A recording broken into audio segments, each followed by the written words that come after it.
on to the next question. Question number 27. Number of base pairs in human chromosomes. ये NEET 99 का question है. अब इसमें आपको ये याद रखना है कि ह्यूमन क्रोमोसोम के अंदर टोटल जो बेस पेयर्स होते हैं वो होते हैं 3 × 10⁻⁹ बेस पेयर्स. अब सर इसे याद करने की ज़रूरत क्या है, क्योंकि आपको ये डायरेक्ट क्वेश्चन आएगा, इसमें आपको उसको कैसे ना कैसे करके रट कर आंसर देना ही है. तो ये चीज़ आपको हमेशा याद रहनी चाहिए कि नंबर ऑफ़ बेस पेयर्स, खास करके सिर्फ ह्यूमंस के लिए, ज़्यादा करके सर किसी और एनिमल के लिए पूछेगा तो और किसी एनिमल के लिए नहीं पूछने वाला है. बट येस, ह्यूमन के क्रोमोसोम के अंदर टोटल जो बेस पेयर्स हैं वो कितने, वो आपको बताना ही पड़ेगा. ठीक है, हो सकता है ऐसे पूछे ह्यूमन क्रोमोसोम या ह्यूमन जीनोम, कुछ भी पूछ सकता है आपको. तो उसमें आपको बताना पड़ेगा कि नंबर ऑफ़ जो chromosomes, number of base pairs जो क्रोमोसोम्स के अंदर है वो आपके हैं 3 × 10⁹ base pairs. Is it clear? Please हर चीज़ जो मैं इंपॉर्टेंट बोलता हूँ उसे आप मार्क कर लिया करें, लिख लिया करें, जिससे आपको याद रहे. ठीक है. Question number 28. Gene is composed of, ये भी नीट 1999 का है. अब इसमें ध्यान दीजिए कि जीन पूछे या डीएनए पूछे, जीन क्या है? Gene is a particular segment which codes for protein and it is present in DNA. Gene से बना है डीएनए. छोटे छोटे जीन्स हैं आपके पास, ऐसे मिलियंस ऑफ जीन्स अवेलेबल हैं पूरे अराउंड डीएनए में. अब ये जीन और डीएनए जब कभी भी बात होती है तो दोनों का मतलब क्या है कि एक्चुअल में तो डीएनए ही है, जीन भी क्या है, डीएनए ही है. डीएनए का एक पर्टिकुलर सेगमेंट है, पर्टिकुलर पार्ट है, एक लेंथ है डीएनए का, जो कि एक पर्टिकुलर प्रोटीन के लिए कोड कर रहा है, इसलिए हम उसको जीन कह रहे हैं. ठीक है. सो डीएनए का हम लोग ने पिछले पार्ट्स में भी देखा व्हाट इज़ डीएनए. तो डीएनए के बारे में जब कभी पूछो तो बच्चे लोग फटाक से क्या बोलेंगे, sir it is deoxyribonucleic. Please ये मत अवॉइड किया करो, फुल फॉर्म नहीं पूछा जाता है. Always remember the definition. DNA is a polynucleotide chain. ठीक है, DNA is a polynucleotide chain. Similarly क्योंकि जीन डीएनए का ही पार्ट है तो जीन में भी क्या रहेगा, पॉलीन्यूक्लियोटाइड चेन. देखिए जैसे यहाँ पे इमेज में आप देख पा रहे होगे, न्यूक्लियोटाइड और न्यूक्लियोसाइड हमने पीछे के पार्ट्स में देखा. व्हाट इज़ न्यूक्लियोटाइड, न्यूक्लियोसाइड नहीं पता है तो नीचे कमेंट करो कि सर ये नहीं मालूम है, इसके ऊपर एक शॉर्ट हो जाए तो हम लोग उसमें एक शॉर्ट्स बनाएंगे. अदरवाइज़ ये चीज़ आपको आनी चाहिए कि what is nucleotide, what is nucleoside, what is phosphate, what is ribose, what is oxyribose and what is deoxyribose. बहुत सारी चीज़ें जो बायोमोलिक्यूल्स में आपको 11th में पढ़नी चाहिए थी, बट बहुत सारे बच्चे अवॉइड करते हैं बायोमोलिक्यूल्स चैप्टर्स को, जहाँ पे कि बेसिक चीज़ें लिखी रहती हैं. बट यही है कि फिर जब वो 12th में आते हैं तो उनके लिए ये बहुत ज़्यादा परेशानी वाला टॉपिक हो जाता है कि अरे ये सब क्या आ गया अचानक से. क्योंकि आप 11th में बायोमोलिक्यूल्स अगर बेहतर तरीके से समझ लेते तो आपको इतना प्रॉब्लम नहीं आता. सो जीन भी क्या है, it is segment of DNA only. DNA is a polynucleotide chain. Similarly gene is also polynucleotide chain. Poly means multiple, multiple आगे क्या है, nucleotide. Nucleotide is phosphate, ribose and nitrogenous base. 3 unit है आपके nucleotide में, phosphate, ribose sugar और nitrogenous base. कोई भी हो सकता है पांचों में से. सो आपके पास जो न्यूक्लियोटाइड है ये मल्टीपल्स में कहाँ पर प्रेजेंट रहेगा, जीन के अंदर ही प्रेजेंट रहेगा. क्लियर. सो पॉलीन्यूक्लियोटाइड चेन आपको कहाँ देखने मिलेगा, सिर्फ डीएनए में मिलेगा, और जीन भी क्या है, डीएनए का पार्ट है. Hence the correct option would be B, 28 का B, that is polynucleotide chain. Question number 29. Genetic material of prokaryotic cell. NEET 1999 का क्वेश्चन है. बहुत सारे बच्चों को प्रोकैरियोटिक और यूकैरियोटिक सेल के बीच का डिफरेंस आज भी नहीं पता है. अगर आपको नहीं पता है तो ये आपके लिए बहुत डिफिकल्टी वाला पार्ट है, क्योंकि बहुत सारे बच्चे आज भी नहीं जानते प्रोकैरियोटिक सेल क्या है और यूकैरियोटिक सेल क्या है. उन्हें ये तो पता है कि ये प्रिमिटिव सेल है और ये डेवलप्ड सेल है, बट एक्चुअल में क्या डिफरेंसेस है वो नहीं पता होता है. प्लीज़ इसको पढ़िए, उन दोनों के बीच में डिफरेंस जानिए. ठीक है. मैं तो बस इतना ही बोलूँगा, मैं सजेशन दे सकता हूँ, उस पर काम करना या नहीं करना वो आपके ऊपर रहेगा. ठीक है. अब 1 बाय 1 हम लोग ऑप्शंस को एक्सप्लोर करते हैं. Option A, non histonic double standard DNA. Yes, prokaryotic cell के अंदर जो डबल स्टैंडर्ड डीएनए होता है उसमें हिस्टोनिक प्रोटीन्स तो नहीं प्रेजेंट होते हैं, हिस्टोन प्रोटीन प्रेजेंट नहीं होते हैं, बट फिर भी जो बाइंडिंग होती है वो डिफरेंट तरीके से होती है. जो कि आपने एचएससी बोर्ड के अगर स्टूडेंट्स ये सुन रहे हैं तो उन्होंने अपने 12th के टेक्स्ट बुक में ये पढ़ा होगा, पैकेजिंग ऑफ प्रोकैरियोटिक डीएनए. उसमें भी खास बात एक याद रखिए, ये जो मैं इमेज दे रहा हूँ इसे पढ़िएगा, क्योंकि आपके एचएससी के टेक्स्ट बुक में जो इमेज दिया है वो रॉन्ग दिया हुआ है एट दी एंड में, जहाँ पे डीएनए डाइजेशन करने के बाद आरएनए क्लिफ्ट दिया है और जहाँ पे आरएनए डाइजेशन के बाद निक्ड डीएनए दिया हुआ है. तो एब्सोल्युटली वहाँ पे स्वाइप हो गया है और वो बहुत बड़ा ब्लंडर है. ऐसे बहुत सारे मिस्टेक्स एनसीईआरटीज़ में भी है और सिमिलरली ऐसे स्टेट बोर्ड के बुक्स में भी है, जो कि मैं टाइमली पॉइंट आउट करते रहूँगा। अदरवाइज़ आपको ऑथेंटिक नॉलेज से दूर रखना मेरा कोई मोटिव नहीं है, आपको एक्चुअल नॉलेज आना चाहिए, क्योंकि दिन पे दिन रिसर्च हो रही, स्टडीज़ आगे बढ़ रही हैं, तो आप जो पढ़ रहे हो सकता है वो आउटडेटेड हो चुका हो। येस, प्रोबेबली मैक्सिमम तो नहीं हुआ है, बट बहुत सारी चीज़ें आउटडेटेड है जो आप पढ़ रहे हैं आज के डेट में, बट स्टिल आपके लेवल के लिए वो इनफ है। सो हमारे यहाँ पे आंसर तो मिल गया कि 29 का ए होगा, बट हम लोग आगे के भी ऑप्शंस को देखेंगे। Option B, histonic double standard DNA. Double standard DNA तो ठीक है, बट वो हिस्टोनिक नहीं होता है। आपका जो प्रोकैरियोटिक सेल में डीएनए का पैकेजिंग होता है वो नॉन हिस्टोन प्रोटीन से किया जाता है, और डिफरेंट फैक्टर्स भी अटैच होते हैं while packaging of genetic material in prokaryotic cell. So B तो ऑप्शन हमारा रॉन्ग हो जाता है। C option is histone and DNA both are absent. अरे भाई साहब, अगर इसे हिस्टोन तो नहीं है, चलो ठीक है, डीएनए भी नहीं है, तो काहे का फिर जेनेटिक मटेरियल? ये तो ऑप्शन सोचने वाली बात है ना। और लास्ट है D, histone without DNA. Histone without DNA मतलब हिस्टोन तो है बट डीएनए नहीं है, तो जेनेटिक मटेरियल यहाँ से भी चला गया। सो क्वाइट स्टूपिड ऑप्शंस हैं सी और डी।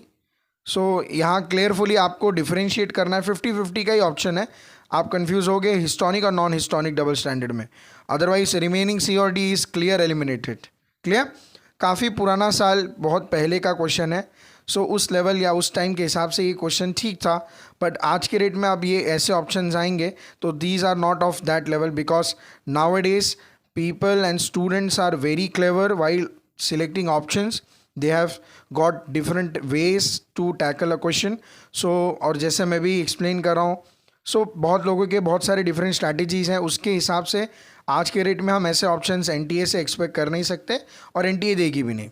क्लियर? उस समय की बात कुछ और थी, आज के डेट में जो ऑप्शंस आते हैं वो बहुत डिफरेंट लेवल पे आएंगे, तो ऐसा मत सोचिएगा कि अरे इस तरीके से भी ऑप्शंस दिखेंगे आपको। आने वाले टाइम में आपको ऐसे ऑप्शंस नहीं दिखने वाले जहाँ पे आप आराम से 50-50 निकाल कर फिर उसमें से जो मोस्ट प्रोबेबल आंसर है वो निकाल देंगे, प्रोबेबिलिटी हाई पहुँच जाएगी। नहीं, आपको बहुत कंफ्यूज करने के लिए ऐसे ऑप्शंस दिए जाएंगे जिसमें आपको दिक्कत आने वाली है। सब रिलेटेबल लगेगा, कभी लगेगा ये भी राइट है, कभी लगेगा वो भी राइट है। उसी चीज़ में अगर आपको आपका कॉन्सेप्ट स्ट्रांग नहीं रहेगा, आप फंस जाओगे उनके बिछाए हुए जाल में। Clear? So the answer for 29 is A, non histonic double standard DNA. Now we are moving on to the next question. Question number 30, molecular weight of DNA in yeast is. ये नीट 1999 का question है। ध्यान देने वाली बात यह है बच्चों कि मॉलिक्यूलर वेट ऑफ डीएनए जो है उसका यूनिट क्या है, कौन से यूनिट में आपने मॉलिक्यूलर वेट को कैलकुलेट किया है, वो आपके ऑप्शन में दिख नहीं रहा है। अक्सर जब कभी भी मॉलिक्यूलर वेट के बारे में डीएनए के लेवल पर पूछा जाता है, क्योंकि आप वो उसका यूनिट आपको ग्राम, किलो ऐसे नहीं आने वाला है, it is very small unit. तो ऐसे केस में ऑलवेज रिमेंबर, मॉलिक्यूलर वेट से रिलेटेड डीएनए लेवल पर अगर कोई क्वेश्चन पूछता है तो हमेशा ये याद रखना कि वो डाल्टन्स में होगा। किस में होगा? डाल्टन्स में। तो उसका जो मॉलिक्यूलर वेट आप निकालेंगे वो निकालेंगे डाल्टन्स के अंदर। क्लियर? क्योंकि आप उसको मॉलिक्यूलर वेट के हिसाब से जब कभी भी देखने जाएंगे तो वो Dalton's is a best unit for biological elements, macro molecules and micro molecules, दोनों के लिए सूटेबल बैठता है, इसलिए हम लोग अक्सर डाल्टन्स में कैलकुलेशन करते हैं। सो सिमिलरली यहाँ पे जो ऑप्शंस हैं ये भी डाल्टन्स में ही है। क्लियर? अब इसे कैसे सॉल्व करना है वो देखिए, और इसे लास्ट तक देखिएगा, क्योंकि लास्ट में एक ट्विस्ट है जो कि आप अगर नहीं ध्यान से देखेंगे आपको बीच में लिंक टूटेगा और अचानक से लगेगा अरे ये क्या हो गया। सो आगे क्लाइमैक्स तक रुकना है। ठीक है? पॉइंट्स टू रिमेंबर, कुछ बातें आप पहले जान लीजिए इससे पहले कि हम लोग इसको सॉल्व करना स्टार्ट करें। पहली चीज़ आपको पता होना चाहिए, what is the haploid genome size of yeast. हम लोग यीस्ट के तौर पे आपको मालूम है, आपका scientific name of yeast is Saccharomyces cerevisiae. So उसके पास होते हैं 12 मिलियन बेस पेयर्स, 12 MBP लिख सकते हैं हम लोग, 12 मिलियन बेस पेयर्स। और वन बेस पेयर का जो मॉलिक्यूलर वेट है in terms of Dalton's, it is approximately 660 Dalton's. यानी कि एक बेस पेयर का जो मॉलिक्यूलर वेट होता है वो कितना होता है? 660 डाल्टन होता है। क्लियर? आपके लिए कॉमन है, याद रखिएगा कि एक बेस पेयर जो आपको मिलेगा मॉलिक्यूलर वेट वो ऑलमोस्ट 660 डाल्टन्स का ही होता है। अब हमारे पास जो दो चीज़ें हमारे हाथ में हैं उससे हम अब इस क्वेश्चन को सॉल्व कर सकते हैं। सपोज आपके सामने ये क्वेश्चन आता है और आपको ये दो पॉइंट्स नहीं मालूम है, तब आप इसे सॉल्व कर पाएंगे क्या? नहीं। और इससे सॉल्व करने का खतरा उठाइएगा भी नहीं, क्योंकि नेगेटिव मार्किंग से बचना है तो यहीं पे इन्हीं सब पॉइंट्स में बचना है, जहाँ पे कि हम कोशिश करेंगे, हम लोग मन तो करेगा कि आपको एक बार अटेम्प्ट करते हैं, देखते हैं, अंदाज़ा मारते हैं, बट अंदाज़ा मत मारिए। जहाँ तक मेरा कहना है, अंदाज़ा मत मारिए। मोर देन 90% अगर किसी ऑप्शन को लेकर कंफर्म है तो वहाँ पे आप एक बार रिस्क लीजिए। अदरवाइज 50% या 75% से भी कम आपको कॉन्फिडेंस है तो please do not attempt that question. Why to waste that particular attempt giving you negative markings? What is the point behind that? Clear? So molecular weight of DNA आप पता कर सकते हो कैसे? Total number of base pairs कितने हैं और molecular weight पर बेस पेयर्स हमारे पास दोनों हैं। 12 मिलियन बेस पेयर्स को हम लोग क्या करेंगे, 660 डाल्टन से मल्टीप्लाई कर देंगे। मैं आपको कैलकुलेशन भी बताने वाला हूँ इसके अंदर, स्टेप बाय स्टेप कैलकुलेशन। अगर आपको स्टेप बाय स्टेप कैलकुलेशन आता है कि एक्चुअल एग्जाम में नीचे जो रफ वर्क का कॉलम रहता है वहाँ पे हम उसे कैसे सॉल्व करेंगे, अगर वो आपको पता है so you can skip this part. Otherwise जिन्हें नहीं पता, मैक्सिमम बच्चे, आपको ये पता होना चाहिए कि आपको मैनुअली सॉल्व करना, आपको किसी भी तरीके का कैलकुलेटर, लॉग बुक कुछ भी नहीं मिलने वाला है। आपको उससे मिलेगा क्वेश्चन पेपर के नीचे का जो रफ वर्क का कॉलम है, बस उतना मिलने वाला है। सो आपको पता होना चाहिए कि कम समय में कैसे इसको करना, और ये कब होगा, जब आपको एक सिस्टमैटिक मेथड पता हो कि उसे सॉल्व कैसे करना है। ठीक है, now we will put the values. Molecular weight of DNA is equals to, सबसे पहली चीज 12 million base pairs in total हमारे पास बेस पेयर्स है। ठीक है, अब इसे कन्वर्ट करने आना चाहिए आपको। 12 मिलियन का मतलब क्या, 1 million is equals to 10 lakh. कितना होता है, 10 लाख, 10⁻6 का पावर आता है। सो अभी मैं एक्सटेंडेड फॉर्म में लिख रहा हूँ, उसके बाद हम लोग उसको पावर फॉर्म में भी करेंगे। सो 12 था, मैंने 12 इंटू 10 लाख कर दिया, इंटू मॉलिक्यूलर वेट पर बेस पेयर कितना है, 660 डाल्टन। तो दोनों को हमने यूनिट प्लेस कर ली, हमारे पास टोटल क्या आ गया, 12 इंटू 10 लाख इंटू 660। ठीक है, आगे हम लोग उसको कैसे सॉल्व करेंगे वो देखते जाइए। ठीक है, अब क्या किया हमने कि 12 को पहले हमने 660 से मल्टीप्लाई कर लिया। 10 लाख बड़ा यूनिट है, अक्सर हम लोग बड़े यूनिट को एक साइड रखते हैं ताकि उसका कैलकुलेशन हमारे लिए इजी हो। जहाँ पे मल्टीपल ज़ीरोज़ हैं उसे हम बाद में देखा करते हैं। मैक्सिमली क्या किया करो कि जो यूनिट्स मल्टीप्लाई कर सकते हो, फास्ट लेवल पर कैलकुलेशन कर सकते हैं, पहले हम उसे निपटाते हैं। सो 12 को हमने पहले क्या किया, 660 से मल्टीप्लाई कर दिया, keeping that 10 lakh unit as it is. ठीक है, अभी इसको टच नहीं करना है। हमारे पास कितना आ गया, 7920 इंटू 10 लाख। क्लियर, क्या मैं 7920 को ऐसे लिख सकता हूँ, 792 इंटू 10, दोनों का मतलब सेम होगा। सर 10 को बाहर क्यों निकाल रहे हैं, रीज़न ये है कि जब आप टेंस के पावर्स को आप देखोगे तो वहाँ पे हम मैनेज कर पाएंगे पावर्स को, क्योंकि 10 लाख का यूनिट हमने सेपरेट रखा है, साथ में एक टेंस का यूनिट अलग से बाहर निकाल लिया। इससे क्या होगा, हमारा जो कैलकुलेशन होगा वो और भी ज़्यादा सिंप्लीफाई होगा। जब कभी भी ऐसे सिनेरियोज आते हैं जहाँ पे आपको टेंस आप निकाल सकते हो, टेंस को धीरे धीरे सेपरेट करते जाइए, जिससे आपके पास 10 के जो यूनिट्स हैं, जो 10 के मल्टीपल्स हैं, वो एक साइड होते जाएँ। जिससे क्या होगा, हमारा कैलकुलेशन और भी ज़्यादा क्लियर कट होगा और क्लीन हो जाएगा। क्लियर, अदरवाइज हमारे लिए वो ज़ीरो मैनेज करना विथ 792 एक बड़ा टास्क हो जाएगा।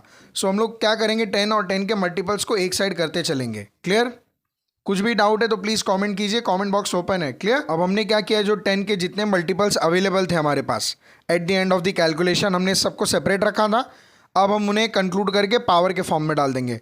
टोटल नंबर ऑफ जीरो कितने हैं, 7 है, यानी कि 10⁻7 हम लिख सकते हैं। क्लियर, क्योंकि जो पावर होता है उतने ही नंबर ऑफ जीरोज़ होते हैं, ये आपको पता होना चाहिए। ये आपने नॉर्मली पावर में पढ़ा था, मैथ्स में पढ़ा है, अप टू 10th जो भी आपने मैथ्स पढ़ी है उसी से जो भी कर रहे हैं वो कर रहे हैं। आपको 11th-12th में अगर आपने मैथ्स ड्रॉप किया तो ऐसा मत सोचिए कि मैंने मैथ्स ड्रॉप कर दिया इस वजह से मुझे नहीं आ रहा है। दैट्स नॉट अ प्रॉब्लम, आपको 10 तक की मैथ्स लगेगी, उसके आगे मैथ्स लगने वाली इसमें नहीं है। और जो ज़रूरी है फिज़िक्स के लिए, डिफरेंशिएशन और इंटीग्रेशन के लिए, वो आपको पढ़ाई जाती है शुरू में in the basics of physics में, जहाँ पे आपको यूनिट्स के बारे में, मेजरमेंट्स, इंटीग्रेशन और डिफरेंशिएशन हर चीज़ आती है। क्लियर, तो क्या हम लोग ऐसे लिख सकते हैं 792 इंटू 10⁻7। क्लियर, सर पावर में क्यों किया, पावर में रखने से हमारा बेनिफिट होने वाला है। कैसे बेनिफिट होगा उसे देखते जाइए। अब हम 792 को क्या करेंगे, अब 10⁻7 के पावर से हम लोग पहले मैच करेंगे अपने आप को। 10⁻7 के पावर में आपके पास दो ऑप्शन है, बी और डी। बी में 0.52 10⁻7 है और डी में 6 इंटू 10⁻7 है।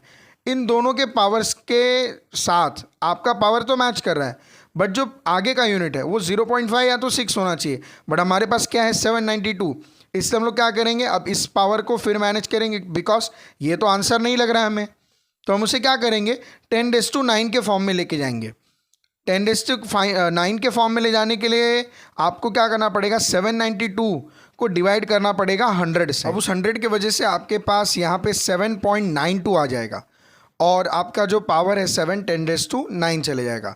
अब जिन्हें नहीं मालूम है सर ये कैसे हो रहा है, तो इतना बेसिक अगर आपको नहीं आ रहा है तो आप प्लीज़ कमेंट करो, मैं कमेंट बॉक्स में आपको सेपरेटली एक्सप्लेन कर दूंगा कि क्यों 10⁻9 हो गया और जो 100 से हमने डिवाइड किया वो 7.92 कैसे हुआ, ठीक है। क्योंकि मुझे नहीं लगता ये एक्सप्लेन करना चाहिए, क्योंकि आपने अब तक इतना तो सीख लिया होगा, बट स्टिल हो सकता है आपको डाउट हो सकता है आप अच्छे से पढ़े हो, बट आपको कई बार मालूम है ना, आप जब बड़े बड़ी चीज़ कर लेते हैं बट छोटी चीज़ आप नहीं कर पाते हैं, समझ में आ रहा है। तो ऐसे भी हो जाता है कई बच्चों के साथ, तो हम लोग जज नहीं करते बट उसे सॉल्व करने की कोशिश करते हैं। अब यहाँ पे ध्यान देने वाली बात यह है कि हमारे पास आंसर तो आ चुका है हमारा फाइनल, बट इनमें से कोई भी ऑप्शन इससे मैच नहीं कर रहा है। अब आप एक बात याद रखिए कि कई बार क्वेश्चन जो आपके पास आते हैं ज़रूरी नहीं वो करेक्ट हो, बट हम लोग उसके नियर बाय पहुँच सकते हैं। सिमिलरली हम इससे पहले 10⁻7 के पावर में चेक कर रहे थे, बट ये बहुत लार्जर यूनिट के हिसाब से वो डिफ्लेक्ट कर रहा था, तो हमने क्या किया, अपने आप को 10⁻9 के पावर में, आप अगर आप ट्राई करेंगे 10⁻8 के पावर में भी आने के लिए, तो 10⁻8 के पावर में आएंगे तब भी आपके पास 79.2 आएगा, जो कि एक इंटरमीडिएट स्टेप है जो मैंने नहीं लिखा, बट आपके इन्फॉर्मेशन के लिए अगर हम लोग 10⁻8 में जाएंगे तो हमारे पास 79.2 आएगा, और वो बहुत ही डिफ्लेक्ट करेगा फ्रॉम 7 × 10⁻8 से, तो वो भी हम नहीं कर सकते थे। सो एक्चुअल में करेक्ट ऑप्शन जो होना चाहिए था वो होना चाहिए था 7.92 × 10⁻9, बट क्योंकि यहाँ पर दिया नहीं है, बट हम लोग सबसे क्लोज में, क्योंकि 2.56 और 7.92 के बीच में उतना गैप नहीं है जितना रिमेनिंग 3 ऑप्शंस में जब आप 10 के पावर्स को मैनेज करके देखेंगे कि बहुत बड़ा गैप दिखने वाला है। सो मोस्ट प्रोबेबल आंसर जो हम लोग सबसे नियर बाय पहुँच सकते हैं वो है ए, दैट इज़ 2.56 × 10⁻9। अगर आपको अभी भी किसी भी चीज़ का डाउट है, कुछ भी प्रॉब्लम है कि हमने इसको कैसे किया, सर आप क्या बोल रहे हैं, तो एक बार फिर से कमेंट बॉक्स में लिखेगा, या तो इसे दोबारा एक बार रिपीट करके देखिए, आपको हर चीज़ समझ में आने वाली है कि मैंने क्या बोला है। Clear? So the answer for 30th is 2.56 × 10⁻9।